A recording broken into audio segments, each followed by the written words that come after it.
आज इस वीडियो में सीखने वाले हम लोग profit and loss account. Profit and loss account एक नॉमिनल अकाउंट है। इसका गोल्डन रूल होता है debit all expenses and losses, credit all income and gains. ये हम लोग ने 11th स्टैंडर्ड में सीखा हुआ है। आज हमें प्रॉफिट एंड लॉस का डेबिट साइड समझना है, जिसे हम एक एग्जाम्पल से समझते हैं।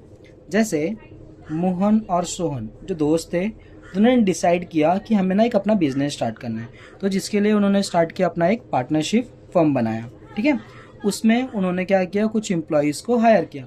अब वो एम्प्लॉयज़ क्या होते थे कि उनके बिजनेस के लिए काम करते थे, और जब मंथ ख़त्म होता था तब मोहन और सोहन के जो पार्टनरशिप फर्म थे उन्हें उसे पेड करना पड़ता था सैलरी। तो जो पहला एक्सपेंसेस हुआ प्रॉफिट एंड लॉस में उनके बिजनेस का, सबसे पहला एक्सपेंसेस कौन सा हो गया, सैलरी। अब जो ऑफिस उन्होंने लिया था रेंट पे, तो उसे हर महीने उनको क्या पे करना पड़ता था, रेंट पे करना पड़ता था।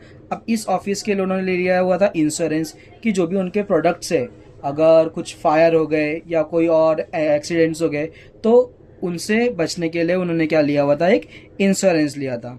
अब जो ऑफिस है उसमें इलेक्ट्रिसिटी होती है, टेलीफोन्स होते हैं, तो उसके रिलेटेड भी कुछ खर्च होते हैं, जैसे इलेक्ट्रिसिटी चार्जेस, टेलीफोन चार्जेस। ये भी क्या होते हैं हम लोग के प्रॉफिट एंड लॉस के डेबिट साइड में आती है। तो अब जो इन्होंने फर्म चालू किया था, ठीक है, अब ये न्यू फर्म थी, तो अभी इन्हें अपना सेल्स को इंक्रीज करना था।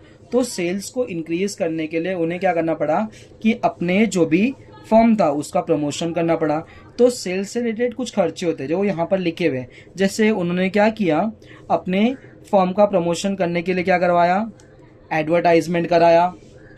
ठीक है, कुछ डिस्काउंट्स दिए कस्टमर्स को, कमीशन प्रोवाइड किए, और जो सेल्समैन थे उन्हें ट्रैवल के लिए क्या दिए, उन्होंने ट्रैवलिंग एक्सपेंसेस। तो सबसे पहला खर्चा कौन सा आ गया उनका, जो एम्प्लॉयज़ थे उनके लिए उन्होंने दिया सैलरीज, और जो ऑफिस रेंट पे लिया था उसके लिए उन्होंने पेड किया रेंट।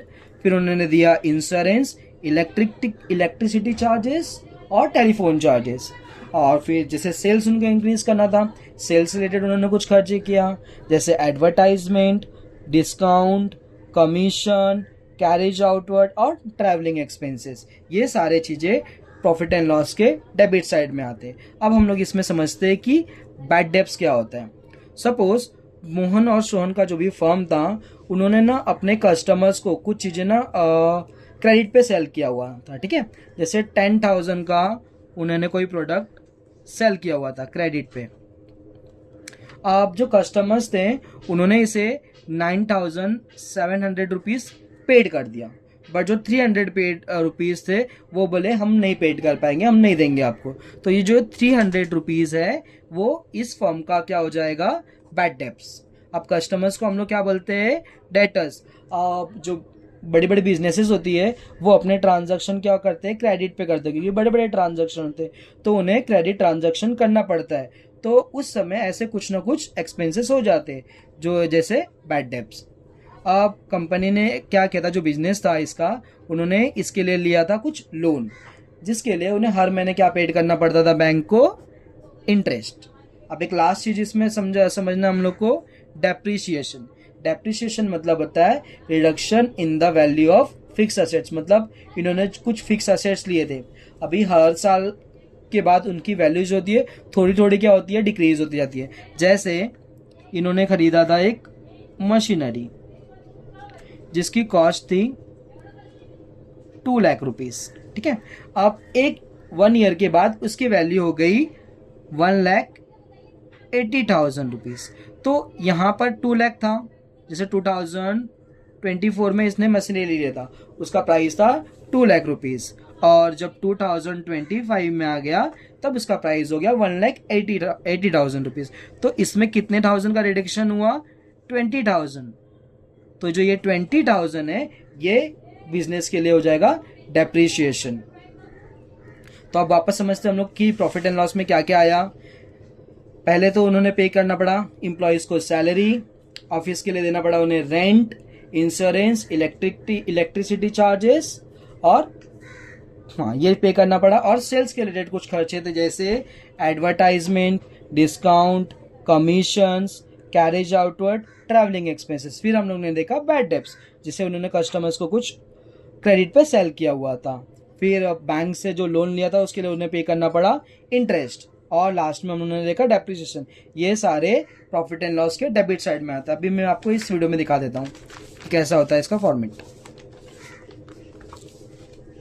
ये देखो, सबसे पहले आया सैलरी, फिर उन्होंने पे किया रेंट, इंश्योरेंस, इलेक्ट्रिसिटी चार्जेस, और ये रह गया था printing and stationery, discount, commission, interest, advertisement, carriage outward, bad debts. ये सारी चीज़ें प्रॉफिट एंड लॉस के डेबिट साइड में आते हैं। अभी इसी वीडियो में हम लोग समझ लेते हैं प्रॉफिट एंड लॉस का क्रेडिट साइड, जिसे समझना डेबिट साइड से कंपैरेटिवली बहुत आसान है। इसमें हम लोग को ना बस क्रेडिट साइड में देखना है रिसीव्ड रिसीव्ड रिसीव्ड रिसीव्ड।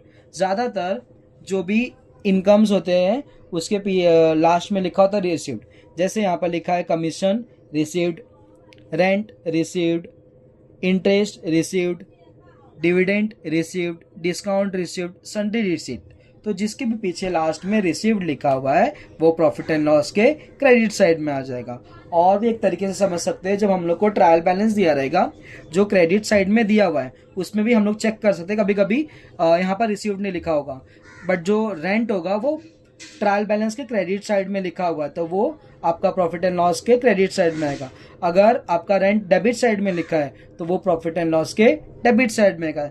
वैसे ही सेम अगर डिस्काउंट है, सिर्फ लिखा हुआ है डिस्काउंट और वो डेबिट साइड में लिखा हुआ है तो वो प्रॉफिट एंड लॉस के डेबिट साइड में आएगा। और अगर डिस्काउंट प्रॉफिट एंड लॉस के ट्रायल बैलेंस के क्रेडिट साइड में लिखा है तो वो आपका प्रॉफिट एंड लॉस के क्रेडिट साइड में आएगा। इस तरीके से आप प्रॉफिट एंड लॉस को बहुत ही आसानी तरीके से समझ सकते हो।